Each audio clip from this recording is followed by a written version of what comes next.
C'est un produit qui est fabuleusement travaillé de manière artisanale, avec des régions productrices qui font un super boulot, une tradition familiale, un travail on va dire ancestral autour de l'arbre. Je m'appelle Alexandre Australis, j'ai 34 ans, je suis fondateur de Profil Grec. Pendant un an, en fait, je me pose la question, je fais des recherches autour de l'huile d'olive, je commence à m'intéresser au produit, à son exploitation. Qu'est-ce qui fait que la Grèce, elle est le troisième producteur mondial, elle n'est pas du tout représentée, c'est un nain au niveau de la représentation de l'huile d'olive. On est en 2008 et je décide de partir pour 3 mois en Grèce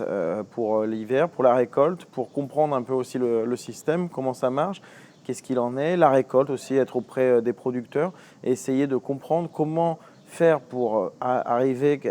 amener en France, à Paris, un produit qui aujourd'hui n'est pas représenté. Essayer de comprendre le pourquoi de sa non-représentation et essayer d'avoir une réflexion autour de sa valorisation.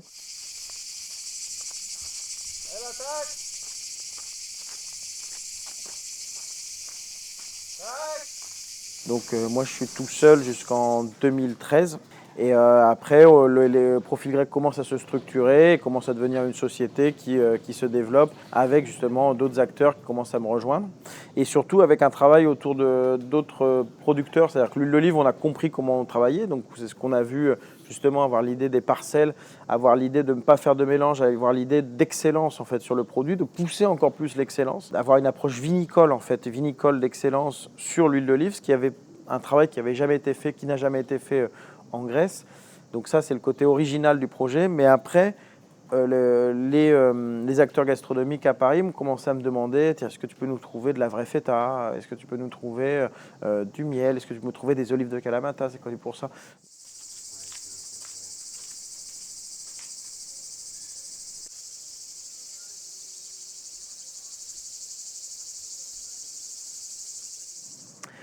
Donc sur l'huile d'olive,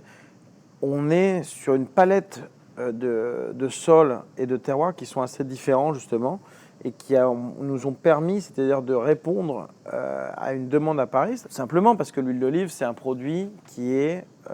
change d'année en année, c'est un produit qui évolue, qui va jouer sur les saisons. Nous, on va pouvoir faire des huiles d'olive qui vont être sur l'amertume, sur la longueur, on va pouvoir avoir des huiles d'olive un petit peu plus faciles, on va pouvoir faire des choses comme ça et c'est la seule personne qui a pu me suivre dans ce projet-là, c'est Panayotis, parce qu'il a compris quelle c'était ma demande. Moi, je demande le produit au plus simple, c'est-à-dire que les olives soient pressées dans la journée, qu'elles soient mises en bidon le jour même et que sur le carton soit noté la date de récolte, le nom du producteur. C'est-à-dire que je demande la traçabilité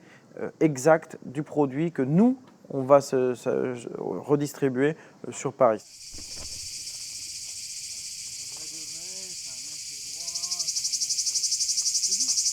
L'idée n'est pas forcément d'avoir toujours le même schéma, mais ça va être avec les personnes avec qui on travaille, de voir comment on le valorise, comment nous, on avance. Et derrière, dans cette idée, de valoriser la Grèce au niveau gastronomique et d'avoir un rayonnement de la Grèce aussi à l'international qui permet aux autres producteurs aussi de prendre confiance et de se dire « Waouh ». Je crains plus la mandragore, je crains plus mon destin, je crains plus rien.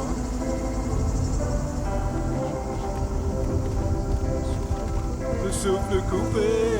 la gorge irritée, je m'époumonais.